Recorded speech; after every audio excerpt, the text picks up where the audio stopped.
Let's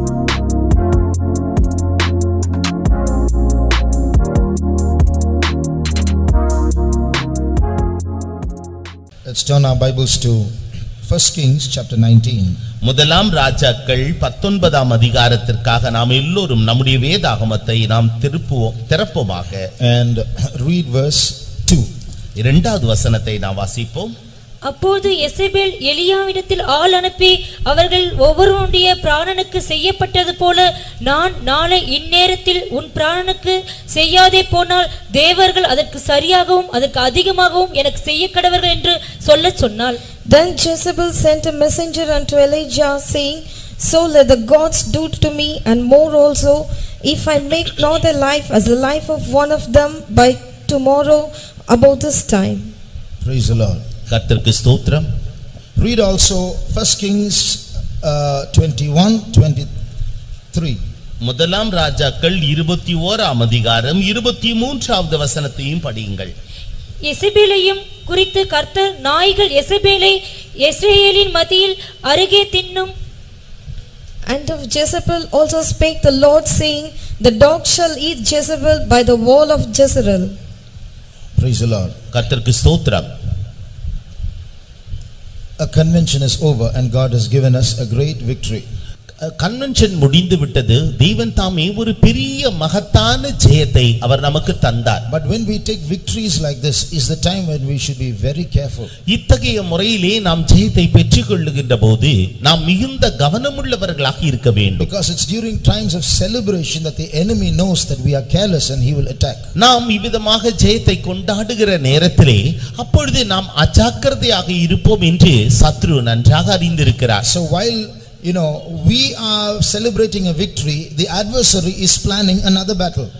நாம் ஒரு பண்டிகை நாம் ஜெயத்தை கொண்டாடி கொண்டிருக்கிறோம். அந்த நேரத்திலே எதிராளியானவன் இன்னொரு போராட்டத்திற்காக அவன் தன்னை ஆயத்தமாக்கி கொண்டிருக்கிறான். So in the convention we have declared war against the enemy. இந்த கன்வென்ஷனிலே நாம் சத்துருவுக்கு விரோதமாக போர் பிரகடனம் செய்தோம். So we should offer our gratitude to God and we should celebrate our victory because God has given it to us. But we have to be very careful at that time. தேவன் நமக்கு ஜெயத்தை தந்தபடியினாலே நாம் இந்த ஜெயத்தை கொண்டாடுகிறோம் என்றாலும் அந்த நேரத்தில் தானே நாம் மிகுந்த கவனமுள்ளவர்களாக இருக்க வேண்டும். In the days of Saul and David especially, we see how the Philistines, they were scattered many times, but they regrouped again and again and came against Israel. சவுலின் காலத்திலேயும் தாவீதின் காலத்திலேயும் பெலிஸ்தருக்கு விரோதமாக யுத்தங்கள் வந்த பொழுது அவர்கள் முற்றிலுமாக முறியடிக்கப்பட்டு சிதறடிக்கப்பட்டார்கள் என்றாலும் கூட இந்த பெலிஸ்தியர்கள்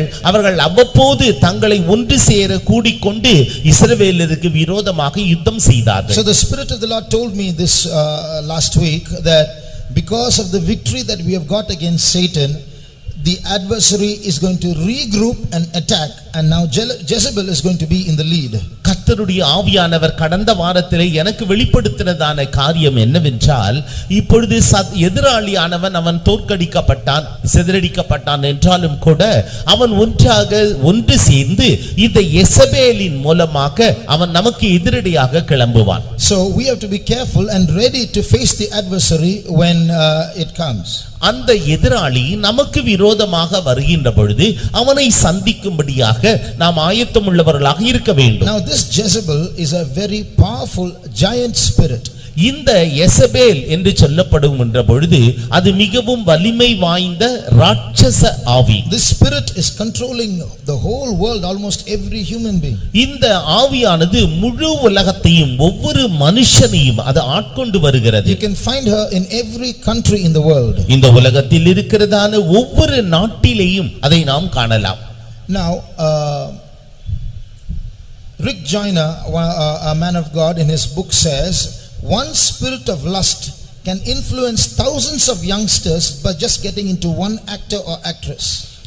ரிக் ஜாய்னர் என்பவர் அவர் ஒரு தெய்வ மனுஷன் தன்னுடைய புத்தகத்திலே எழுதுகிறார், இச்சை என்கிறதான ஒரே ஒரு ஆவி ஆயிரக்கணக்கான வாலிபர்களுக்குள் பிரவேசித்து அது ஒரு நடிகரையோ அல்லது நடிகையோ அது குறிவைத்துக் கொண்டிருக்கும். So her strength, Jezebel's strength, is in man's weakness. எசபேலினுடைய பலம் என்னவென்றால் மனுஷனுடைய பலவீனத்தில் தான். But when you say Jezebel, we normally think of a woman. Jezebel என்று சொல்லுகின்ற பொழுது நாம் பொதுவாக அவளை ஒரு ஸ்திரீயாகத்தான் பார்ப்போம். Now we call this spirit Jezebel because this spirit got into a woman called Jezebel and started influencing Israel. இஸ்ரவேல் தேசத்திலே இந்த எசபேலின் ஆவி அந்த ஸ்திரீயானவள் அவள் முற்றிலுமாக அவர்களை ஆட்கொண்டு வந்தாள். This spirit we call this spirit Jezebel. இந்த எசபேலின் ஆவி என்று சொல்லப்படுகிறதான இந்த ஆவி இந்த ஆவியை எசபேல் என்று கூப்பிடுவதற்கு காரணம் is because this spirit got into a woman and through this woman Jezebel started influencing Israel. இந்த ஆவியானது இந்த எசபேல் என்கிறதான அந்த பெண்ணுக்குள்ளாக சென்று அது இப்பொழுது அந்த தேசம் முழுவதுமாக பரவி காணப்படுகிறது. But this spirit is not female. இந்த ஆவி ஒரு பெண் அல்ல. Nor is it male. அது ஆணும் அல்ல. It's a spirit. அது ஆவி. It's a fallen angel. அது விழுந்து போன தேவ தூதன். It can enter into females and influence males. It can enter into males and influence females. அது ஒரு பெண்ணுக்குள்ளாக புகுந்து அது ஆண்களை வசப்படுத்தக்கூடியது. அதே நேரத்திலே ஆணுக்குள் புகுந்து அது ஸ்திரீகளை வசப்படுத்தக்கூடியது. So when we speak of the Jezebel spirit, remember it's not a woman or a man, it's a spirit. எசபேலின் ஆவி என்று சொல்லுகின்ற பொழுது அது ஆணோ பெண்ணோ அல்ல, அது ஒரு ஆவி. So our adversaries, it may be the Tambaram adversaries, the spirits that work in this place, or it may be the spirits that work in Chennai or even in India. They are going to regroup. Now they have been scattered by the convention. They are going to regroup and attack us. நமக்கு விரோதமாக செயல்படுகின்றதான ஆவிகள் அது தாம்பரத்திலேயோ அல்லது சென்னையிலேயோ அல்லது இந்திய தேசத்திலேயோ அது காணப்படலாம். நம்முடைய கன்வென்ஷன் மூலமாக அவைகள் சிதறடிக்கப்பட்டது என்றாலும் கூட அவைகள் மறுபடியுமாக ஒன்று சேர்ந்து திரண்டு நமக்கு விரோதமாக வரும். But we must remember our warfare is not with swords and guns and knives and bombs. Ours is a war of wits. It's a war of subtlety. It's a cunning adversary against us. நம்முடைய யுத்தமானது ஏதோ அணு ஆயுதங்களோடோ அல்லது யுத்த தளவாடங்களோடோ அல்லது துப்பாக்கியினாலோ கத்தியினாலோ அல்ல. இது ஒரு வஞ்சனையான யுத்தம். அது மிகவும் வஞ்சனையாக நமக்கு விரோதமாக செயல்படுகின்ற யுத்தம். ஆகவே நாமும் கூட அதை எதிர்கொள்ள தயாராக இருக்க வேண்டும். So it's not just some 100 demons are going to stand outside, let's all go and attack it. ஏதோ நூற்றுக்கணக்கான பிசாசுகள் ஒன்று சேர்ந்து வாருங்கள் நாம் இப்பொழுது தாக்குவோம் என்று சொல்வதல்ல. This devil is going to enter subtly through different means and sources. இந்த பிசாசானவன் அவன் வஞ்சனையாக अनेक வழிமுறைகளிலே அவன் நமக்கு விரோதமாக செயல்படுவான். So from the word of God we are going to study a few characteristics of this woman called Jezebel and see how the spirit worked through her in influencing Israel. எசபேலின் இந்த ஆவியானது எவ்விதமாக மற்ற மனுஷருக்குள்ளாக புகுந்ததை தாக்குகிறது என்பதை குறித்து இந்த எசபேலின் குணாதிசயங்களை குறித்து நாம் இன்று காணப்போகிறோம். 1. முதலாவது, she is very bold. அவள் மிகுந்த தைரியசாலி. Now if you read 1 Kings chapter 18 and verse 19. முதலாம் ராஜாக்கள் 18ஆம் அதிகாரம் 19வது வசனம். இப்போதும் கர்மேல் பர்வதத்திலே இஸ்ரவேல் அனைத்தையும் பாகாலின் தீர்க்கதரிசிகள் 450 பேரையும் எசபேலின் பந்தியிலே சாப்பிடுகிற தோப்பு விக்கிரகத்தின் தீர்க்கதரிசிகள் 400 பேரையும் என்னிடத்தில் கூட்டிக் கொண்டு வர ஆட்களை அனுப்பும் என்றான். Now therefore send and gather to me all Israel unto Mount Carmel, and the prophets of Baal 450, and the prophet of the groves 400, which eat at a Jezebel's table. So here you see about 850 men eating at Jezebel's table. எசபேலினுடைய பந்தியிலே 850 பேர் சாப்பிடுகிறதை இங்கு நாம் காணுகிறோம். She is not afraid of men. அவள் மனிதரை குறித்து பயப்படுகிறவள் அல்ல. This woman is not a shy woman. She is a bold, audacious woman. இந்த ஸ்திரீயானவள் ஏதோ வெட்கப்பட்டு நாணமடைகிற ஸ்திரீ அல்ல. அவள் மிகுந்த தைரியசாலியான ஒரு ஸ்திரீ. She will sit at one table, the only woman with 800 men at the table. அவள் ஒரு ஸ்திரீயாக தன்னுடைய மேஜையிலே அவள் அமர்ந்து புசிப்பாள். அவளோடு கூட 800 பேர் அங்கு போஜனம் புசிப்பார்கள். She was not afraid of Elijah who brought fire down from heaven. பரலோகத்திலிருந்து அக்னியை இறக்கினதான எலியாவுக்கு அவள் பயப்படுகிற ஸ்திரீயும் அல்ல. In the key verse what did we read? அந்த ஆரம்ப வசனத்திலே நாம் என்னத்தை வாசித்தோம்? You killed my prophets. நீ என்னுடைய தீர்க்கதரிசிகளை கொன்று போட்டாய். Tomorrow if I don't kill you, let the gods do do to me what you did to those prophets. நாளைய தினத்தில் நான் உன்னை கொண்டு போடாவிட்டால் என்னுடைய தேவர்கள் அதற்கு சரியாகவும் சமமாகவும் செய்ய கடவர்கள். So see how she was bold to challenge the God's prophet. தேவனுடைய தீர்க்கதரிசியை எதிர்த்து பேசுவதற்கு அவளுக்கு எவ்வளவு தைரியம் இருந்தது என்று Her பாருங்கள். husband Ahab also was under her control. அவளுடைய புருஷனாகிய ஆகாபும் கூட அவளுக்கு கீழே இருந்தார். So when the spirit gets into us, இந்த ஆவி நமக்குள் பிரவேசித்தால் it will make us very bold in approaching the opposite sex. மற்ற எதிர்ப்பாளரை தாக்குவதற்கு மிகுந்த தைரியம் உள்ளவர்களாக இருக்கும். Read Proverbs 7:11. நீதிமொழிகள் 7ஆம் அதிகாரம் 11வது வசனம். She is loud and stubborn, her feet abide not in her house. அவள் வாயாடியும் அடங்காதவளுமானவள், அவள் கால்கள் வீட்டிலே தரிக்கிறதில்லை. So in Tamil it's vayadi, she speaks a lot. In English it's loud. So she speaks very loudly. She's not afraid of whispering or not bothered about the environment, about who's listening. She's very bold. தமிழிலே அவள் வாயாடியாக இருந்தாள் என்று சொல்லப்பட்டிருக்கிறது. ஆங்கில மொழிபெயர்ப்பின்படி அவள் மிகுந்த உரத்த சத்தமாய் பேசுபவள், அடங்காதவள். அவள் தைரியமாக யாரிடத்திலும் பேசுவாள். So that's her nature.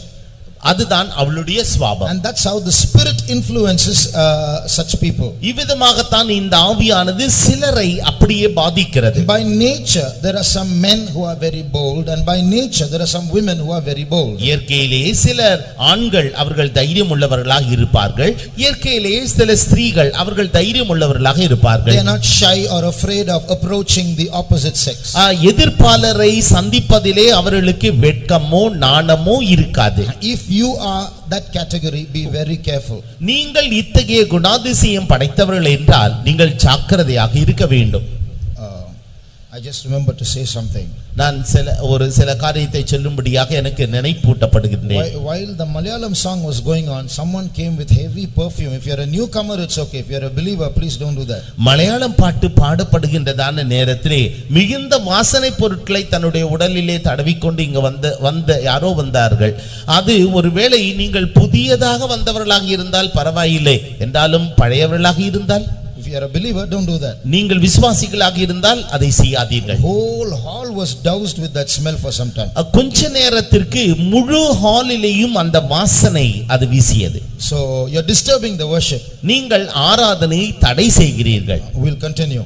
நாம் இதை தொடர்ச்சியாக. So this if we have that natural boldness in approaching other people, we have to be very careful of this spirit. மற்றவர்களிடத்திலே தைரியமாக பேசக்கூடிய ஒரு நபராக இருப்பீர்கள் என்றால் இந்த ஆவியை குறித்து எச்சரிப்புள்ளவர்களாக இருக்க வேண்டும். Also be very careful about some people who come to you boldly and introduce themselves. உங்களிடத்திலே யாராகிலும் ஒருவர் தைரியத்தோடு வந்து தங்களை அறிமுகம் செய்து கொள்வார்கள் என்றால் அதிலே நீங்கள் ஜாக்கிரதையாக இருக்க வேண்டும். Ask God to give you a spirit of discernment to know who is who. யார் என்பதை அறிந்து கொள்ளும்படியாக தெளிந்த புத்தியை தேவன் உங்களுக்கு பகுத்தறிவை தரும்படியாக நீங்கள் அவரிடத்திலே கேட்க வேண்டும். Recently I was hearing a pastor's testifying about his believers. சமீபத்திலே ஒரு பாஸ்டர் அவர்கள் தம்முடைய விசுவாசிகளை குறித்து சாட்சி கொடுப்பதை நான் கேட்டேன். Not his believers, but some believers who came to him with some struggles. சில பிரச்சனைகளோடு தன்னிடத்திலே வந்ததான விசுவாசிகளை குறித்து அவர் பேசினார். One boy was saying like this. ஒரு பையன் விதமாக சொன்னான். He came to that pastor. அவன் அந்த பாஸ்டர் இடத்திலே வந்தார். And said, Pastor, whenever I am with my girlfriend, I have this struggle or temptation to commit sin.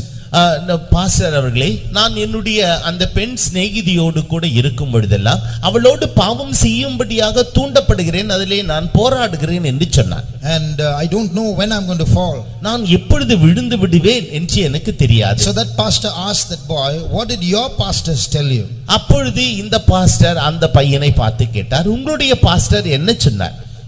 That boy said, my pastor asked me to pray. I'm praying but nothing is happening. என்னுடைய pastor என்னை ஜெபிக்க சொன்னார், நான் ஜெபிக்கிறேன் என்றாலும் ஒன்றும் சம்பவிக்கவில்லை. So this pastor told that boy, go and tell your pastor to shut his mouth and stop giving counsel. அப்பொழுது இந்த பாஸ்டர் அந்த பையனிடத்திலே சொன்னார், உன்னுடைய பாஸ்டர் இடத்திலே போய் தன்னுடைய வாயை மூடிக்கொண்டு இனிமேல் ஆலோசனை சொல்ல வேண்டாம் என்று சொல். This boy asked, why do you say that, pastor? அப்பொழுது இவர் சொன்னார், இப்போ இந்த பையன் சொன்னான், ஏன் பாஸ்டர் இவ்விதமாக சொல்லுகிறீர்கள்? The Bible says resist the devil. வேதம் சொல்லுகிறது தீமைக்கு எதிர்த்து நில்லுங்கள். But the same Bible says when it comes to your lust, don't resist it, flee from it. அதே வேதம் சொல்லுகிறது என்னவென்றால் அது இச்சையின் வடிவத்திலே வரும் என்றால், இல்ல இச்சையின் வடிவத்தில் அது வரும் என்றால் இச்சை உங்களுக்குள் இருக்கும் என்றால் நீ அந்த இச்சையை விட்டு விலகி ஓடு. Which means your lust is worse than the devil. You can resist the devil, don't resist your lust, flee from it. உன்னுடைய இச்சை அந்த பிசாசை காட்டிலும் மிகவும் மோசமானது. நீ அந்த பிசாசை எதிர்க்கலாம் என்றாலும் இச்சையை எதிர்க்க முடியாது. ஆகவே அந்த இச்சையை விட்டு ஓடிப்போ. So your lust is worse than the devil. ஆகவே உன்னுடைய இச்சையானது பிசாசை காட்டிலும் மோசமானது. So your pastor is giving you counsel to pray. That's wrong counsel. You shouldn't be in a room with your girlfriend alone. Who asked you to be there? You should flee from that place. உன்னுடைய pastor அவர்கள் ஒரு தீமையான ஆலோசனை, தவறான ஆலோசனையை தந்திருக்கிறார்கள். உன்னை யார் அந்த பெண் சிநேகிதியோடு கூட அந்த அறையிலே தனியாக இருக்கும்படி சொன்னது? ஆகவே அந்த சிநேகிதியை விட்டுவிட்டு நீ ஓடி போய்விடு. So somewhere that boldness will enter and you will fall. எப்படியோ அந்த தைரியம் உனக்குள் பிரவேசித்து நீ விழுந்து போய் விடுவாய். So flee youthful lusts. ஆகவே பாலியத்திற்குரிய இச்சையை விட்டு விலகி ஓடு. At the same time, அதே நேரத்தில் when the spirit taunts us, இந்த இச்சையானது, இந்த ஆவியானது நம்மை துன்புறுத்துகின்ற போது, now you see the next verse that we read, Elijah got a boldness to pronounce a prophecy against Jezebel. இப்பொழுது எலியாவுக்கு ஒரு தைரியம் வந்தது. அவன் யேசபேலுக்கு விரோதமாக தீர்க்க தரிசனம் சொல்லுகிறார். She threatened him and he got temporarily discouraged. அவள் அவனை பயமுறுத்தினாள். அவர் கொஞ்ச நேரத்திற்கு தற்காலிகமாக அவனுக்கு ஒரு பயம் உண்டானாலும் அவன் பிற்பாடு தைரியம் அடைந்தார். So she is not an ordinary woman. That spirit is very powerful. அவள் ஒரு சாதாரணமான ஸ்திரீ அல்ல. அந்த ஆவியானது மிகவும் வல்லமை உள்ள ஆவி. See, Elijah in public challenged the prophets of Baal. He is one person and they are 850. இங்கு இந்த எலியா அவன் தனி மனிதனாக நின்று கொண்டிருக்கிறான். அந்த பகாலின் தீர்க்கதரிசிகள் 150 பேரையும் அவன் பார்த்து சவால் விடுகிறான். See, the kings of Israel were very if they got angry they could kill the prophets and throw them into prison, but Elijah went straight to Ahab and say, till I tell further, there won't be any rain in Israel. இப்பொழுது இந்த எலியா Ahab அந்த ராஜாவுக்கு முன்பாக முகத்திற்கு முகமாக சொல்லுகிறான், நான் சொல்லுகின்ற வரைக்கும் இந்த தேசத்திலே மழை பெய்யாமல் கட்டளையிட்டு இருக்கிறேன் என்று சொல்லுகிறார். And when those 850 prophets were gathering all the Israelites for a big sacrifice, Elijah confronted them and said, see, listen, if Lord is God, follow him. If Baal is God, follow him. Why do you halt between two opinions like this? இந்த தீர்க்கதரிசிகள் பகாலினுடைய 750 தீர்க்கதரிசிகளுக்கு முன்பாக இப்பொழுது எலியா தன்னன் தனியனாக அவன் சவால் விடுகின்ற சொற்கள் என்னவென்றால், தேவன் தான், அவர் தேவன் என்றால் அவரை ஆராதியுங்கள், பாகால் தேவன் என்று சொன்னால் அவரை ஆராதியுங்கள், நீங்கள் ஏன் இரண்டு நினைவுகளாலே குந்தி நடக்கிறீர்கள் என்று தைரியத்தோடு கேட்டார். One man challenging 850 men. ஒரே மனிதன் தன்னன் தனியனாக 850 பேரோடு கூட அவன் சவால் விடுகிறார். But when Jezebel sent word to him saying, tomorrow I'm going to kill you, he got scared and ran away. நாளைய தினம் நான் உன்னை கொன்று போடுவேன் என்று யேசபேல் அவனை பார்த்து சொன்ன பொழுது அந்த வார்த்தைகளின் நிமித்தமாக அவன் ஓடி போனான். Strong people also have their weak moments. மிகுந்த பலசாலிகளுக்கும் கூட பலவீனமான நேரங்கள் உண்டு. But in the Lord we can regain our lost strength. என்றாலும் தேவனுக்குள்ளாக நாம் இழந்ததான அந்த பலத்தை நாம் பெற்றுக்கொள்வோம். After some time the same Elijah goes and confronts Jezebel and says, the dogs are going to eat your flesh. அதே எலியா கொஞ்ச நாட்களுக்கு பிறகு யேசபேலுக்கு முன்பாக தோன்றி நாய்கள் உன் சரீரத்தை தின்னும் என்று தைரியத்தோடு சொன்னார். So let's not be carnally bold, but let's be spiritually bold. நாம் மாம்சீக பிரகாரமாக தைரியமாக இராமல் ஆவிக்குரிய ரீதியிலே நாம் தைரியசாலிகளாக இருப்போமாக. The second characteristic of this woman, இந்த ஸ்திரீயினுடைய இரண்டாவது குணாதிசயம் என்னவென்றால், once again when I say this woman, it's not a woman, it's a spirit. நான் மறுபடியுமாக சொல்லுகிறேன், இந்த ஸ்திரீ என்று நான் சொல்லுகின்ற பொழுது அது ஸ்திரீ அல்ல, அது ஒரு ஆவி. When I say, although I might use the word she, I'm referring to a spirit. நான் மறுபடியுமாக அந்த பெண் என்று நான் சொல்லுகின்ற பொழுது அது பெண் என்று சொல்லாமல் அது ஆவியை நான் குறிப்பிடுகின்றேன். So the second characteristic of this woman is she infiltrates the church also. அவள் இந்த ஸ்திரீயினுடைய இரண்டாவது குணாதிசயம் என்னவென்றால் அவள் சபையிலும் கூட தன்னை அறிமுகப்படுத்திக் கொள்கிறாள். This Jezebel who married Ahab was not a Jewess, she's a foreigner. ஆகாபை விவாகம் செய்து கொண்டதான இந்த எசபேல் அவள் ஒரு யூத ஸ்திரீ அல்ல, அவள் அந்நிய ஸ்திரீ. Now she comes into Israel, marries Ahab, and now she is ruling Israel through Ahab. இப்பொழுது ஆகாபை விவாகம் செய்து கொண்டதான இந்த எசபேல் அவள் அந்நிய ஸ்திரீயாக இருந்தாலும் இப்பொழுது யூத ராஜாவை மணந்து கொண்டு அப்பொழுது யூத நாட்டை அவள் ஆகாபின் மூலமாக அரசாட்சி செய்கிறாள். In the same way, this spirit will slowly try to enter into the church also and try to rule the church. இதுபோலவே இந்த ஆவியானது சபைக்குள்ளாகவும் புகுந்து அது சபையை ஆளுகை செய்யும்படியாக செய்யும். Recently I heard of some statistics. சமீபத்திலே நான் ஒரு புள்ளியியல் விவரத்தை கண்டேன். About some churches, it was said that the same filth that is in the world is in the church also. சில சபைகளிலே அந்த புள்ளி விவர கணக்குப்படி உலகத்தில் காணப்படுகிறதான அசுத்தங்கள் அனைத்துமே சபையிலும் காணப்படுகிறது. The only difference is in the world they do it boldly, in the church they do it secretly. வித்தியாசம் என்னவென்றால் உலகத்திலே அவர்கள் வெளியரங்கமாக தைரியமாக செய்வார்கள், என்றாலும் சபையிலோ அவர்கள் ரகசியமாக செய்கிறார்கள். So there in the world they are open, in the church they are acting. வெளியே உலகத்திலே அவர் வெளியரங்கமாக நடக்கிறார்கள், சபையிலோ அவர்கள் நடிக்கிறார்கள். So we should not allow this woman into our church. ஆகவே இந்த ஸ்திரீயை நம்முடைய சபையில் நாம் அனுமதிக்கலாகாது. We must thank God so much for strict disciplines in the church. நம்முடைய சபையிலே இருக்கிறதான கடுமையான சட்ட திட்டங்களுக்காக ஒழுங்குமுறைகளுக்காக நாம் தேவனுக்கு நன்றி செலுத்த வேண்டும். Thank God, we must thank God because we don't promote love marriages or divorce or remarriages. தேவனுக்கு நான் நன்றி செலுத்துகிறேன், ஏனென்றாலும் காதல் திருமணம், விவாகரத்து, மறுமணம் இது போன்றதான காரியங்களை நாங்கள் அனுமதிப்பதில்லை. So if we give room to these things, slowly Jezebel will come and rule inside. இதற்கு அனுமதி அளித்தால் கொஞ்சம் கொஞ்சமாக எசபேல் சபைக்குள் புகுந்து விடுவாள். Shall we close our eyes one moment? நாம் கொஞ்ச நேரத்துக்கு நம்முடைய கண்களை நாம் மூடுவோமா? We should really be grateful to God for giving us a disciplined church and leaders. தேவன் தாமே நமக்கு மிகவும் கடுமையான சட்ட திட்டங்கள் உள்ளதான சபையை தந்து அந்த அத்தகைய தலைவர்களையும் நடத்திப்புக்காரர்களையும் அவர் தந்திருக்கிறார். We should thank God for giving us rules that keep this spirit at bay.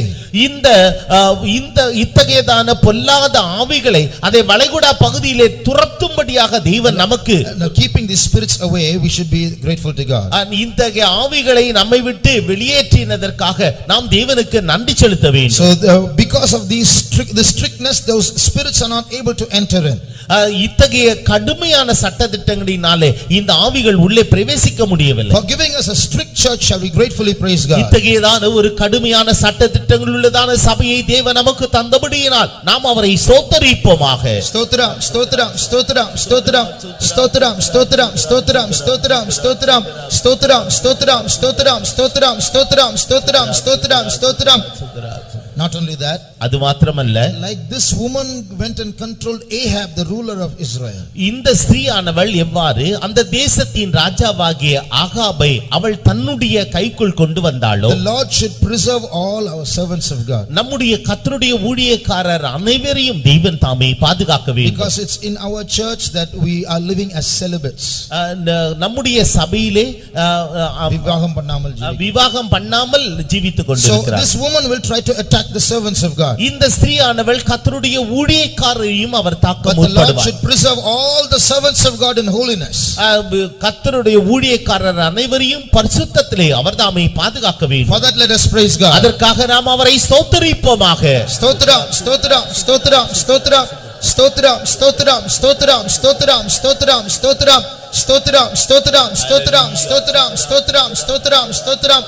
Not only that, அது மாத்திரமல்ல, this spirit is attacking popular evangelists and ruining, so to tarnish the name of Christianity. இந்த ஆவியானது மிகவும் பிரசித்தி பெற்ற சுவிசேஷகர்களையும் அவருடைய பெயரை நாற்றமடிக்க செய்யும்படியாக, அவருடைய பெயர் அல்ல, கிறிஸ்தவ மார்க்கத்தினுடைய பெயரை நாற்றமடிக்க செய்யும்படியான செயல்களிலும் இது ஈடுபட்டிருக்கிறது. So the Lord should preserve all popular Christian evangelists.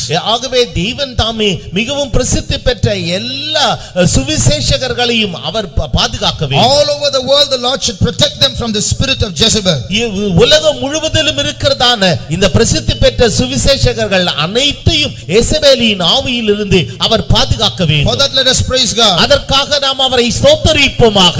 ஸ்தோத்திரம் ஸ்தோத்திரம் ஸ்தோத்திரம் ஸ்தோத்திரம் ஸ்தோத்திரம் ஸ்தோத்திரம் ஸ்தோத்திரம் ஸ்தோத்திரம் ஸ்தோத்திரம் ஸ்தோத்திரம் ஸ்தோத்திரம். She should get out of all churches that she has gotten into. அவள் எந்தெந்த சபைக்குள்ளாக பிரவேசித்திருக்கின்றாளோ அவைகள் எல்லாவற்றினின்றும் அவள் வெளியேற்றப்பட வேண்டும். For that let us praise God. அதற்காக நாம் அவரை ஸ்தோத்திரிப்போமாக. ஸ்தோத்திரம் ஸ்தோத்திரம் ஸ்தோத்திரம் ஸ்தோத்திரம் ஸ்தோத்திரம் ஸ்தோத்திரம் ஸ்தோத்திரம் ஸ்தோத்திரம் ஸ்தோத்திரம் ஸ்தோத்திரம் ஸ்தோத்திரம் ஸ்தோத்திரம் ஸ்தோத்திரம் ஸ்தோத்திரம் ஸ்தோத்திரம் ஸ்தோத்திரம் ஸ்தோத்திரம் ஸ்தோத்திரம். Thirdly, மூன்றாவதாக, she is very dangerous because she hardens the heart of those whom she approaches against God. அவள் யாரையெல்லாம் நாடுகிறாளோ அவருடைய இருதயத்தை முற்றிலுமாக கடினப்படுத்தி தேவனுக்கு விரோதமாக மாற்றுகின்றபடியினாலே அவள் மிகவும் ஆபத்தானவள். The closer she comes to you, the more you will move away from God. அவள் எவ்வளவுக்கு அதிகமாக உங்களை நெருங்கி வருகிறாளோ அவ்வளவுக்கு அதிகமாக நீங்கள் தேவனை விட்டு வழி விலகி போய்விடுவீர்கள். Read 1 Kings chapter 19 and verse 1. முதலாம் ராஜாக்கள் 19ஆம் அதிகாரம் முதல் வசனம். எலியா செய்த எல்லாவற்றையும் அவன் தீர்க்கதரிசிகள் எல்லாரையும் பட்டயத்தாலே கொன்று போட்ட செய்தி அனைத்தையும் ஆகாப் எசபேலுக்கு அறிவித்தான். And Ahab told Jezebel all that Elijah had done, and withal how he had slain all the prophets with the sword. See, look at this man. இந்த மனுஷனை பாருங்களேன். In the previous chapter he saw a miracle before his eyes. முந்தின அதிகாரத்திலே அவனுடைய கண்களுக்கு முன்பாகவே அவன் பெரிய அற்புதத்தை கண்டான். He saw the prophets of Baal all leaping on the altar, cutting themselves with knives, and no fire came down. இப்பொழுது இந்த பாகாலின் பலிபீடத்திற்கு முன்பாக அவனுடைய தீர்க்கதரிசிகள் கத்திகளினாலே தங்களை கீறிக்கொண்டு ரத்தம் வெறுமட்டுமாக அவர்கள் கத்திக் கொண்டிருந்தார்கள் என்றாலும் அக்னி வரவில்லை. They leaped on the altar also. அவர்கள் அந்த பலிபீடத்தின் மீது அப்படியே படுத்துக் கொண்டார்கள். Leaped. குதித்தார்கள். But nothing happened. என்றாலும் அவர்களுக்கு ஒன்றும் சம்பவிக்கவில்லை. But when Elijah prayed for 1 minute, the fire came down. என்றாலும் எலியாவோ ஒரே ஒரு நிமிடத்திற்கு ஜெபித்த மாத்திரத்திலேயே அக்னி வந்தது. From heaven a fire came down and licked up the sacrifice. வானத்தில் இருந்து அக்னி இறங்கி வந்து அந்த பலியை பட்சித்து போட்டது. He pours water around the altar and the fire licks up the water also. பலிபீடத்தை சுற்றிலும் ஒரு வாய்க்காலை வெட்டி அவன் தண்ணீரை ஊற்றி இருந்தான். அந்த தண்ணீரையும் கூட அந்த அக்னி நக்கி போட்டது. The people who saw it, the Israelites who saw it, they said, the Lord he is God, the Lord he is God.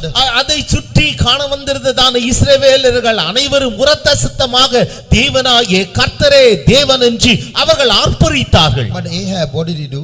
என்றாலும் ஆகாப் என்ன செய்கிறான்? Instead of repenting and falling at the feet of the Lord and saying the Lord is God, he goes and tells his wife, you know, Elijah killed 850 prophets. மனஸ்தாபப்பட்டு அவன் கர்த்தரே தேவன் என்று ஏற்றுக்கொண்டு அவருடைய பாதங்களில் வீழ்வதற்கு பதிலாக தன்னுடைய மனைவியாகிய ஏசபேலிடத்திலே போய் இப்பொழுது எலியா செய்ததை பார்த்தாயா? இந்த பாகாலின் தீர்க்கதரிசிகள் அனைவரையும் அவன் கொன்று போட்டானே என்று சொல்லுகிறார். So see how his heart became hard. Instead of repenting through a wonder that God did, he hardens his heart and complains about the miracle worker, about Elijah, and makes her sign a death warrant against Elijah. இந்த Ahab அவன் இந்த அற்புத அடையாளத்தை கண்ட பிறகு அவன் மனம் மாறி மனஸ்தாபப்பட்டு தேவனண்டை சேர்வதற்கு பதிலாக அவனுடைய இருதயமானது கடினப்பட்டு இப்பொழுது இந்த எசபேலிடத்திலே போய் இந்த காரியத்தை குறித்து விளக்கம் அளித்து அவனுக்கு எலியாவுக்கு விரோதமாக இப்பொழுது மரண சாசனம் எழுதும்படியாக அவன் சொல்லுகிறான். This woman need not approach you as a person. இந்த ஸ்திரீயானவள் ஒரு நபராக அவள் உங்களிடத்திலே வர வேண்டாம். This woman can approach you as a book. இந்த ஸ்திரீயானவள் ஒரு புத்தக வடிவிலே உங்களை சந்திக்கலாம். This woman can come to you as a picture. இந்த ஸ்திரீயானவள் ஒரு படமாக உங்களுக்கு முன் காட்சியளிக்கலாம். This woman can come to you as as a website. இந்த ஸ்திரீயானவள் ஒரு வெப்சைட்டாக உங்களுக்கு This காட்சியளிக்கலாம். woman can come to you as a movie. இந்த ஸ்திரீயானவள் ஒரு திரைப்படமாக உங்களுக்கு முன்பாக வரலாம். This woman can come to you as an obscene habit. இந்த ஸ்திரீயானவள் ஒரு தீய கெட்ட பழக்க வழக்கமாக அது உங்களிடத்திலே வரலாம். In every way be very careful when she comes, because she will harden you against God. எந்த வழிமுறையில் அவள் உங்களிடத்திலே வந்தாலும் நீங்கள் ஜாக்கிரதையாக இருங்கள், ஏனென்றால் அவள் உங்களுடைய இருதயத்தை கடினப்படுத்தி போடுவாள். Once you are hardened, you will hear sermon after sermon after sermon.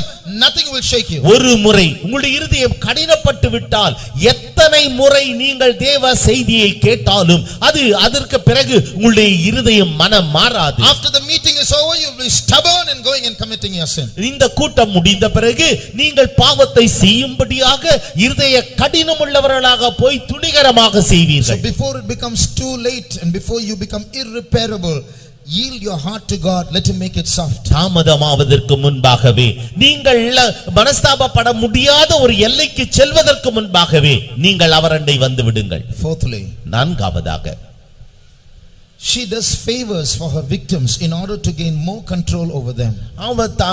மற்றவர்கள் தங்களுடைய ஆட்களுக்கு அவள் அதிகமாக உதவிகளை செய்து தன்னுடைய ஆளுகைக்குள்ள அவள் கொண்டு வந்து விடுவாள். ஆதிக்கத்திற்குள் கொண்டு விடுவாள். So see, she will help others, but the only intention is to control them even more. மற்றவர்களை தன்னுடைய ஆதிக்கத்திற்குள் கொண்டு வரும்படியான அந்த நோக்கத்தோடு கூட தான் அவள் மற்றவர்களுக்கு உதவி செய்வாள். One day Ahab was very upset. ஒரு நாள் ஆகாப் மிகவும் மனமடிவாக இருந்தார். So Jezebel asks, why are you sad? அப்பொழுது யேசபேல் கேட்டாள், நீ ஏன் துக்கமாக இருக்கிறாய்? I wanted that vineyard of Naboth, but he's refusing to give it. நாபோத்தின் திராட்சை தோட்டத்தை நான் கேட்டேன், அவனோ அதை தர மறுக்கிறான். Why are you sad? You're the king. You can do anything. Don't worry. You go and eat. I will do it for you. நீ ராஜாவாச்சதே, நீ ஏன் இப்படி துக்கமுகமாய் இருக்கிறாய்? நீ போய் சாப்பிடு, நான் எல்லாவற்றையும் உனக்கு ஒழுங்கு பண்ணி தருகிறேன். And she forged documents in Ahab's name and sent it to different people, raised up false witness against Naboth, slew him, and then came back to Ahab and said, the vineyard is yours. ஆகாபின் பெயரினாலே தாக்கீதுகளை அவள் அனுப்பினாள். இந்த நாபோத்துக்கு விரோதமாக பொய் சாட்சிகளை எழும்ப பண்ணினாள். அதற்கு பிறகு Naboth கொல்லப்பட்டான். இப்பொழுது இந்த நாபோத்தின் திராட்சை தோட்டமானது ஆகாபுக்கு சொந்தமானது. You see this in 1 Kings chapter 21. முதலாம் ராஜாக்கள் 21ஆம் அதிகாரத்தில் இதை நாம் காணுகின்றோம். So after this what happens? இதற்கு பிறகு என்ன சம்பவித்தது? Verse 25. 25வது வசனம். தன் மனைவியாகிய யெசபேல் தூண்டிவிட்டபடியே கர்த்தரின் பார்வைக்கு பொல்லாப்பானதை செய்ய தன்னை விற்று போட்ட ஆகாபைப் போல ஒருவனும் இல்லை. But there was none like unto Ahab, which did sell himself to work wickedness in the sight of the Lord, whom Jezebel his wife stirred up. So after she does him a favor, he sells himself more to her. இப்ப அவளுடைய மற்றவர்களுடைய ஆதாயத்தை பெற்றுக்கொள்ளும்படியாக அவர்களுக்கு அநேக உதவிகளை செய்தார். So now he becomes more a slave to her. இப்பொழுது அநேகர் அவளுக்கு அடிமைகளாக மாறினார்கள். He is not the king, she is the king. அவள் ராஜாவல்ல, இப்பொழுது அவள்தான் ராஜாவாக இருக்கிறார். Same way, அதுபோலவே when this spirit approaches some of us, இந்த ஆவியானது நம்மில் சிலரை அது தாக்குகின்ற போது, it will come through some person who is willing to help you in your need. உங்களுடைய தேவைகளில் உங்களுக்கு உதவி செய்கிற ஒருவரை அது தாக்கும். No, it will come as a person who is willing to help you in your need. உங்களுடைய தேவைகளில் உங்களுக்கு உதவி செய்கிற ஒரு நபராக அது உங்களிடத்திலே வரும். So be very careful. ஆகவே அதிலே ஜாக்கிரதையாக இருங்கள். Be very careful in approaching people of this world to get help for yourself. உங்களுக்கென்று உதவி செய்யும்படியாக இந்த உலகத்தின் நபர் யாராகிலும் முன்வருவார் என்றால் அதிலே நீங்கள் ஜாக்கிரதையாக இருங்கள். Reason is, after they do you a favor, you must realize if you don't have discernment, there will be a spirit behind that person.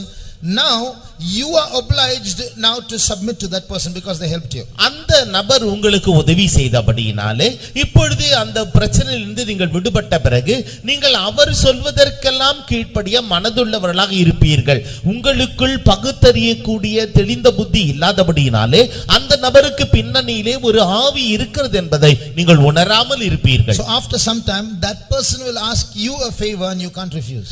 அதற்கு பிறகு அந்த நபர் உங்களிடத்திலே ஒரு ஆதரவு கேட்பார், அதை உங்களால் மறுக்க முடியாது. And that favor will be a favor where you have to sell the truth, you have to compromise with the truth and you are forced to oblige with the person because that person helped you. அந்த நபர் ஏற்கனவே உங்களுக்கு உதவி செய்தபடினாலே அந்த நபர் உங்களிடத்திலே வேண்டுகோள் விடுக்கின்ற பொழுது அந்த காலகட்டத்திலே நீங்கள் அதை மறுக்க முடியாமல் சத்தியத்தை விட்டு சத்தியத்தோடு ஒரு ஒப்புரவாக்கிக் கொண்டு நீங்கள் உதவி செய்வீர்கள். Child of God, God is speaking to you practically. This week you might get such a temptation. தேவனுடைய பிள்ளையே, தேவன் உங்களுக்கு செயல் வடிவிலே உங்களோடு கூட இடைபடுகிறார். ஏனென்றால் இந்த வாரத்திலே உங்களுக்கு அதுபோன்ற பிரச்சனைகள் ஏற்படலாம். Someone might approach you to help you. Be very careful of gaining that help. யாராகிலும் ஒருவர் உங்களிடத்திலே உதவி செய்ய முன் வருவார்கள் என்றால் அந்த உதவியை பார்த்து நீங்கள் எச்சரிப்பாக இருங்கள். Pray many times before you respond. நீங்கள் அவர்களுக்கு ஆம் என்று தலையாட்டுவதற்கு முன்பாக 1000 முறை நீங்கள் ஜெபியுங்கள். Don't be quick to respond thinking that it is God sent. தேவன் தாமே அவரை அனுப்பினார் என்று நீங்கள் உடனடியாக தீர்மானிக்க வேண்டாம். When my mother was praying, Lord, I want to know the truth. என்னுடைய தாயார், ஆண்டவரே எனக்கு உண்மையான சத்தியம் தேவை என்று அவரிடத்திலே கேட்ட பொழுது, before servants of God from this church came and visited our home, Jehovah's Witnesses came. இந்த நம்முடைய சபையினுடைய ஊழியக்காரர் எங்களுடைய வீட்டை வந்து சந்திப்பதற்கு முன்பாக யெகோவா சாட்சிகள் எங்களுடைய வீட்டிலே வந்து அவர்கள் சந்தித்தார்கள். So the first people who come after your prayer doesn't mean because they are first they are God sent.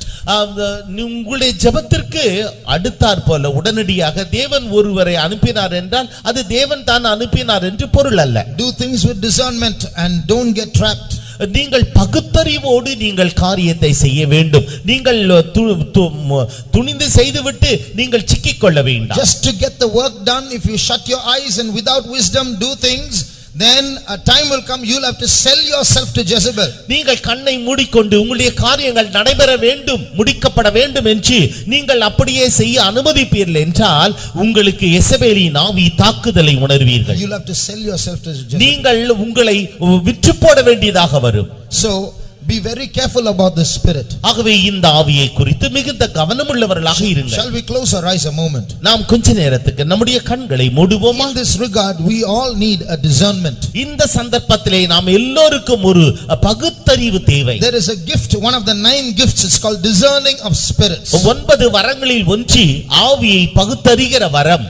Whether you prophesy or not, we all, whatever gift you may have or may not have, we all need this discernment. உங்களுக்குள் தீர்க்கதரிசன வரம் இருக்கிறதோ இல்லையோ, உங்களுக்கு ஆவியின் வரங்கள் இருக்கிறதோ இல்லையோ என்றாலும் ஒவ்வொருவருக்குள்ளும் பகுத்தறிவின் ஆவி இருக்கிறது. Those இருக்க வேண்டும். Those who want this discernment of spirits, put up your hands. இந்த ஆவியானவருடைய பகுத்தறிவின் ஆவி வேண்டும் என்று சொல்பவர்கள் உங்களுடைய கரங்களை உயர்த்துங்கள். To understand the spirits that work behind the people. ஜனங்களுக்கு பின்னணியிலே கிரியை செய்கிறதான அந்த பிசாசின் ஆவியை கண்டுகொள்ளும்படியாக, to discern those spirits that come that send people to do favors for us. உங்களுக்கு உதவிகரமான வேலையை செய்வதற்காக ஜனங்கள் அனுப்பப்படுகிறார்களே அவர்களின் பின்னணியில் இருக்கிற ஆவியை புரிந்து கொள்ளும்படியாக, to know who is who. யார் என்பதை அறிந்து கொள்ளும்படியாக. Those who want that spiritual discernment, put up your hands. ஆவிக்குரிய பகுத்தறிவு வேண்டும் என்பவர்கள் உங்களுடைய கரங்களை உயர்த்துங்கள். Today the Lord is going to give us that spirit of wisdom. இன்றைக்கு கர்த்தர் தாமே அந்த ஞானத்தின் ஆவியை அவர் தந்தருளப் போகிறார். To discern that spirit of Jezebel when she comes. யெசபேல் உங்களிடத்திலே வரும் பொழுது அவளுடைய ஆவியை பகுத்தறியும்படியாக. For that spirit let us praise God. அந்த ஆவிக்காக நாம் அவரை ஸ்தோத்திரிப்போமாக. ஸ்தோத்திரம் ஸ்தோத்திரம் ஸ்தோத்திரம் ஸ்தோத்திரம் ஸ்தோத்திரம் ஸ்தோத்திரம் ஸ்தோத்திரம் ஸ்தோத்திரம் ஸ்தோத்திரம் ஸ்தோத்திரம் ஸ்தோத்திரம் ஸ்தோத்திரம் ஸ்தோத்திரம் ஸ்தோத்திரம் ஸ்தோத்திரம் ஸ்தோத்திரம் ஸ்தோத்திரம் ஸ்தோத்திரம். Finally, முடிவிலே this Jezebel is a befriending spirit. A spirit that makes friends. இந்த யெசபேலின் ஆவியானது மற்றவர்களோடு பழகி சிநேகித்துவத்தை உண்டு பண்ணும். So when she approaches, she will approach as a friend. அவள் சந்திக்கின்ற பொழுது ஒரு நண்பராக சந்திப்பார். So there are one magician who was converted, who was involved in Satanism. He said there are some friendly spirits also. ஒரு மந்திரவாதி அவர் ரட்சிக்கப்பட்டு நம்முடைய சபையிலே அவர் இருந்தார். அவர் சொன்னார் அந்த ஆவிகளிலே சில ஆவிகள் நண்பர்களைப் போல பழகக்கூடிய ஆவிகள். When I was not saved, when I was young, I remember reading a comic called Casper the Friendly Ghost. Casper அதாவது ஸ்நேக ஆவி என்று நான் ரட்சிக்கப்படாததற்கு முன்பாகவே ஒரு புத்தகத்தை படித்தேன். Like that there might be some friendly ghosts. இதுபோல சில சிநேகிதர்களான ஆவிகள் உண்டு. Whatever friendly ghosts they might be friends with us, but ultimately they will lead us to hell. அவர்கள் எவ்விதமான சிநேகிதமுள்ள ஆவிகளாக இருந்தாலும் சரி, முடிவிலே அவர்கள் நம்மை நரகத்திற்கு தான் எடுத்துச் செல்வார்கள். Dear brother, dear sister, பிரியமான சகோதரனே சகோதரி, if you are feeling lonely, நீங்கள் தன்னந்தனியராக உணர்கிறீர்களா? be very careful about Jezebel. நீங்கள் எசபேலை குறித்து கவனமுள்ளவர்களாக இருங்கள். She likes to befriend lonely people. அவர்கள் தன்னந்தனியராக இருப்பவர்களுக்கு அவளுக்கு நன்றாக பிடிக்கும். Because she knows that lonely people are very receptive. A response will respond to her. தன்னந்தனியராக இருப்பவர்கள் தான் அவளுடைய அந்த சமூகத்திற்காக மிகவும் ஆவலோடு ஏங்குபவர்கள், காத்திருப்பவர்கள் என்று அவளுக்கு தெரியும். Look at Joseph. யோசேப்பை பாருங்கள். He was lonely in Egypt. அவன் எகிப்திலே தன்னந்தனியனாக இருந்தான். Not one friend. ஒரு நண்பனும் இல்லை. His father, mother, his brothers, nobody cared for him. He was sold. அவனுடைய தகப்பனோ தாயோ இல்லை, அங்கு இல்லை. அவனுடைய சகோதரர்களோ அவனை அங்கு விற்று போட்டார்கள். And now a woman comes to make friends with him. இப்பொழுது ஒரு ஸ்திரீயானவள் அவனோடு சிநேகிதம் செய்து கொள்ளும்படியாக வருகிறாள். He didn't say at last somebody loves me. எப்படியோ கடைசியிலே யாரோ ஒருவர் என்னை நேசிக்க வந்திருக்கிறார்களே என்று அவள் சொல்லவில்லை. அவன் சொல்லவில்லை. He discerned the spirit behind her and fled from that place. அவளுக்கு பின்னணியிலே இருந்ததான ஆவியை அவன் பகுத்தறிந்து அவளை விட்டு அவன் வெளியே ஓடி போனான். So this woman, this spirit will approach as a friend initially. ஆகவே ஆரம்ப காலத்திலே இந்த ஆவியானது ஒரு சிநேகிதமுள்ள ஆவியை போல அது வரும். But you know what is Jezebel's ultimate purpose? யேசபேலினுடைய அந்த முடிவான எண்ணம் என்னவென்று உங்களுக்கு தெரியுமா? She is an instrument of Baal. அவள் பாகாலினுடைய ஒரு கருவியாக அவள் செயல்பட்டாள். In those days Baal worship was popular in places like by the Phoenicians, the Canaanites, the Babylonians and so on. பெலிஸ்தியர்கள், கானானியர்கள், பாபிலோனியர்கள் இவர்கள் மத்தியிலே பாகாலை ஆராதிப்பது என்பது ஒரு பிரசித்தி பெற்ற காரியம். And now she is coming to Israel to introduce Baal to Israel. இப்பொழுது அவள் இஸ்ரவேலுக்குள்ளாக புகுந்து இப்பொழுது பாகாலை அங்கே அறிமுகம் செய்து வைத்திருக்கிறாள். So when Jezebel comes to you like a friend, இப்பொழுது எசபேல் ஒரு சிநேகிதியாக உங்களிடத்திலே வந்தாள். it's not to make friends with you. She doesn't love you. அவள் உங்களிடத்திலே சிநேகிதம் வைத்துக் கொள்ளதான், அவள் உங்களை நேசிக்கல்ல. So you might you think that that person and this person who's coming to make friends with you loves you. இந்த நபரோ அந்த நபரோ உங்களிடத்திலே வந்து உங்களிடத்திலே சிநேகம் வைத்து உங்களை நேசித்தால், you might think that that person is loving you. அந்த நபர் உங்களை நேசிக்கிறார் என்பதை நீங்கள் அறிந்து கொண்டிருப்பீர்கள். Behind it is a spirit that is waiting to trap you and throw you to hell. அதற்கு பின்னணியிலே ஒரு ஆவி மறைந்து கிடக்கிறது. அந்த ஆவியானது உங்களை பிடித்து உங்களை நரகத்திலே தூக்கி எறியும்படியாகவே கிரியை செய்கிறது. That spirit infiltrates the church in order to introduce the antichrist to the church. அந்த ஆவியானது சபைக்குள் புகுந்து அந்திக்கிறிஸ்துவை சபைக்குள் நுழைய வைத்து அனுமதித்து அறிமுகம் செய்து உங்களை அப்படியே அழிக்க முற்படும். We know that we don't want to do anything with the antichrist. அந்திக்கிறிஸ்துவோடு கூட நம்மால் ஒன்றும் எதிர்த்து செய்ய இயலாது என்பதை நாம் அறிவோம். We know that the sheep of the good shepherd will flee from the wolf when it comes. நல்ல மேய்ப்பனுடைய ஆடுகள் ஓநாய்கள் வரும்பொழுது அப்படியே பறந்து போகும். So what does the wolf do? அப்பொழுது ஓநாய் என்ன செய்யும்? He won't come. அவன் வராது. He will send somebody who will introduce him later in their lives. அவன் நேரடியாக வராமல் தன்னை அறிமுகப்படுத்துகிறதான வேறொரு நபரை அனுப்பி பிற்பாடு அவன் வருவான். Her strength is our weakness. அவளுடைய பலனானது நம்முடைய பலவீனத்தை. In other words, our weakness is her strength.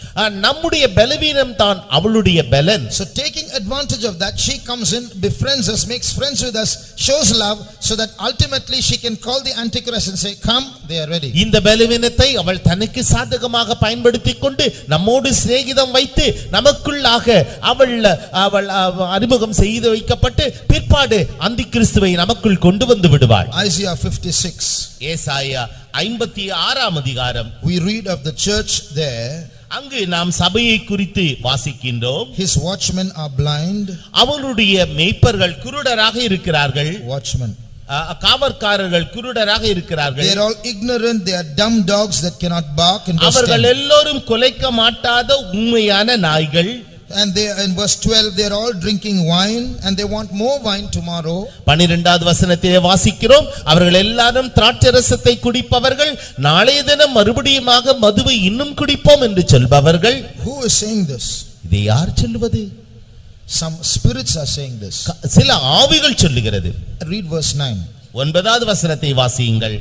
வெளியில் சஞ்சரிக்கிற சகல மிருகங்களே, காட்டிலுள்ள சகல மிருகங்களே, பட்சிக்க வாருங்கள். All ye beasts of the field come to devour, all ye beasts in the forest. So there are two categories of spirits here.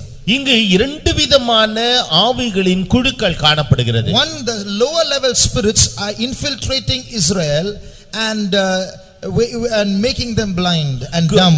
கீழ்மட்டத்தில் இருக்கிறதான ஆவிகள் இஸ்ரவேலுக்குள்ளாக புகுந்து அவர்களுக்குள் குருட்டாட்டத்தை உண்டு பண்ணுகிறது. And making them drink wine. அவர்களை திராட்சரசத்தை குடிக்க வைக்கிறது. So when they are inebriated or when they have become poisoned by that wine, their minds are not sober anymore.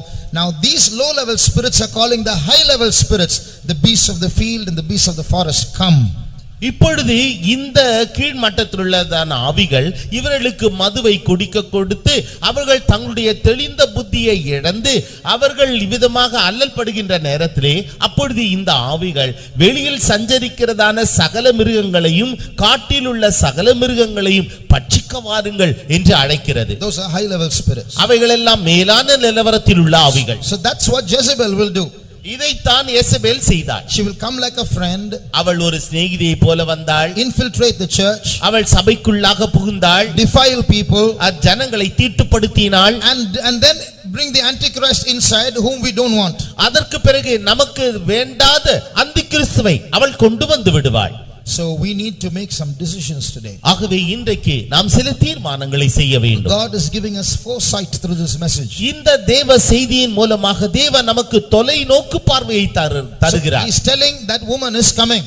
அவர் சொல்லுகிறார் அந்த ஸ்திரீயானவள் வந்து கொண்டிருக்கிறாள். Behind her there are an army of spirits. அவளுடைய பின்னணியிலே இந்த ஆவிகளினுடைய சேனைகளே காணப்படுகிறது. She will come to deceive and those spirits will come to devour. அந்த ஆவிகள் நம்மை ஏமாற்றும், அந்த மற்ற ஆவிகள் நம்மை பட்சித்து போடும். She will come to deceive. அவள் நம்மை ஏமாற்ற வருவாள், அந்த ஆவிகள் நம்மை பட்சித்து போடும். So we have to prepare ourselves. ஆகவே நாம் நம்மை தயார்படுத்திக் கொள்ள வேண்டும். There have to be two things that we have to do. நாம் செய்ய வேண்டியதான இரண்டு காரியங்கள் உண்டு. ஒன்று, whether we are weak or not, that's not the problem. நாம் பலவீனரோ இல்லையோ அது பிரச்சனை இல்லை. The question is, even if we are weak, are we going to make a stand for holiness? நாம் பலவீனராக இருந்தாலும் நாம் இந்த பரிசுத்தத்திற்காக நிலையாக நிற்க போகிறோமா?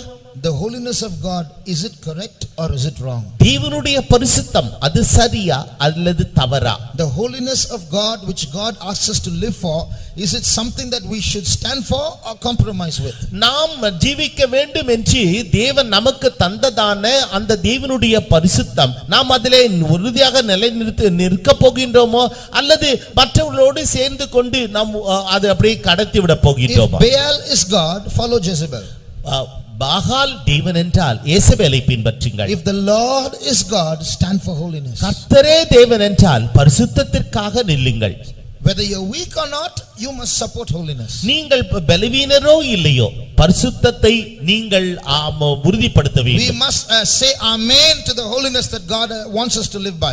நாம் எவ்விதமான பரிசுத்தத்திலே ஜீவிக்க வேண்டும் என்று தேவன் நம்மிலே எதிர்பார்க்கிறாரோ அதற்கு நாம் ஆமென் என்று சொல்ல வேண்டும். Whether we can live or not is the second question, but we should want to live by it. நாம் ஜீவிக்க முடியுமோ இல்லையோ அது இரண்டாவது கேள்வி. என்றாலும் நாம் ஜீவிக்க வேண்டும் என்ற உறுதி இருக்க வேண்டும். The second thing that we must do, இரண்டாவது நாம் செய்ய வேண்டியதான காரியம், the Bible says that our heart is a slippery heart.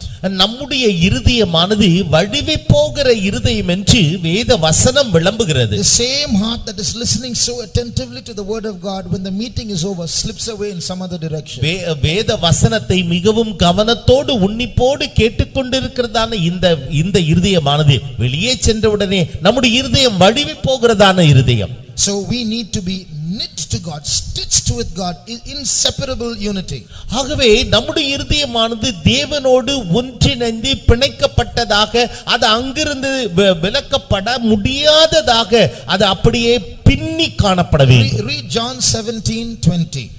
யோவான் 17ஆம் அதிகாரம் 20வது வசனம். நான் இவர்களுக்காக வேண்டிக் கொள்கிறதும் அல்லாமல் இவர்களுடைய வார்த்தையினால் என்னை விசுவாசிக்கிறவர்களுக்காகவும் வேண்டிக் கொள்கிறேன். Neither pray I for this alone, but for them also which shall believe on me through their word. So neither pray I for these alone. இவர்களுக்காக வேண்டிக் கொள்ளுகிறதும் அல்லாமல். What is Jesus praying? இயேசு என்ன ஜெபிக்கிறார்? He is praying to the Father. Father, I'm not praying for the 12 disciples alone. That's the meaning of that verse. இந்த வசனத்தினுடைய அர்த்தம் என்னவென்றால், பிதாவே நான் இந்த 12 சீஷர்களுக்காக மாத்திரம் வேண்டிக் கொள்ளவில்லை. But I'm also praying for the others who are going to believe through the ministry of the 12 disciples. இந்த 12 சீஷர்களின் ஊழியங்களின் மூலமாக விசுவாசிக்க போகிறதான மற்ற அனைவருக்காகவும் நான் வேண்டிக் கொள்கிறேன். Who is that? அது யார்? We. நாம். One of the 12 disciples came to Chennai. அந்த 12 சீஷர்களில் ஒருவர் அவர் சென்னைக்கு வந்தார். And the words of the disciples we are reading today. இன்றைக்கு அந்த சீஷர்களுடைய வார்த்தைகளை நாம் இன்றைக்கு வாசித்துக் கொண்டிருக்கிறோம். So in John 17:20 Jesus was praying for us. யோவான் 17:20 இயேசு கிறிஸ்து நமக்காக அவர் வேண்டிக் கொண்டார். And what is he praying? அவர் என்ன ஜெபித்தார்? Read the next verse. அடுத்த வசனத்தை வாசியுங்கள். அவர்கள் எல்லாரும் ஒன்றாயிருக்கவும், பிதாவே நீர் என்னை அனுப்பினதை உலகம் விசுவாசிக்கிறதற்காக நீர் என்னிலேயும் நான் உம்மிலேயும் இருக்கிறது போல அவர்கள் எல்லாரும் நம்மில் ஒன்றாயிருக்கவும் வேண்டிக் கொள்கிறேன். That they all may be one, as thou Father art in me and I in thee, that they also may be one in us, that the world may believe that thou hast sent me. Next verse also. And the glory which thou gavest me I have given them, that they may be one, even as we are one. நான் ஒன்றாயிருக்கிறது போல அவர்களும் ஒன்றாயிருக்கும்படி நீர் எனக்கு தந்த மகிமையை நான் அவர்களுக்கு கொடுத்தேன். Look at that word Trinity. இந்த திருத்துவத்தின் அந்த வார்த்தைகளை பாருங்கள். Trinity is tri and unity together. 3 and 1 together. 3 in 1.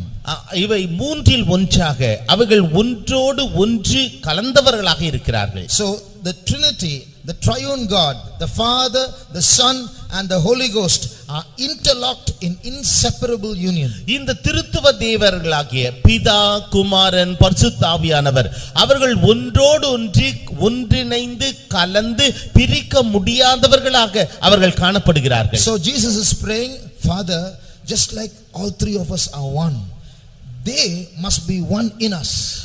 பிதாவே, நாம் எப்படி நாம் மூவரும் ஒன்றுடன் ஒன்று கலந்தவர்களாக இருக்கின்றோமே, அதுபோல இவர்களும் கூட நம்மிலே ஒன்றிணைந்து அவர்கள் காணப்பட வேண்டும். That means these people should be one in us, not just one in us, but with the same strength in which three of us are one. நாம் மூன்று பேரும் சேர்ந்ததான இந்த வல்லமை பல நமக்குள்ளே இருக்கிறதே, அந்த ஐக்கியத்தின் வல்லமை காணப்படுகிறதே, அதுபோல இவர்கள் நம்மிலே ஒன்றிணைந்து இருப்பது மாத்திரமல்ல, நமக்குள்ளே காணப்படுகிறதான அந்த ஐக்கியத்தின் வல்லமை இவர்களுக்குள்ளும் காணப்பட வேண்டும். So if this prayer, see, your prayer and my prayer can go unanswered. This is Jesus' prayer. உங்களுடைய ஜெபமும் என்னுடைய ஜெபமும் கேட்கப்படாத பதிலில்லாத ஜெபமாக மாறி போகலாம் என்றாலும் இதுவோ இயேசுவின் ஜெபம். The Father will surely hear this prayer. He has heard it. நிச்சயமாக பிதாவானவர் இந்த ஜெபத்தை அவர் கேட்டார். This prayer surely has an answer. இந்த ஜெபத்திற்கு நிச்சயமாகவே ஒரு பதில் உண்டு. Shall we close our eyes? நாம் நம்முடைய கண்களை மூடுவோமா? Two things. ரெண்டு காரியங்கள். We must stand for holiness. நாம் பரிசுத்தத்திற்காக அவருக்கு நன்றி செலுத்த வேண்டும். Secondly, we must be united and intertwined, interlocked with the triune God with inseparable unity. இரண்டாவதாக நாம் அந்த திருத்துவ தேவனோடு கூட பின்னி ஒன்றிணைந்து பிரிக்க முடியாதவர்களாக நாம் அப்படியே அவரில் இணைந்து காணப்பட வேண்டும். Then how can we fall? We can't fall. நாம் எவ்விதமா அப்படி என்றால் நாம் எவ்விதமாக விட முடியும்? நாம் விழவே முடியாது. Jezebel will come and play with us. No Jezebel will come near us.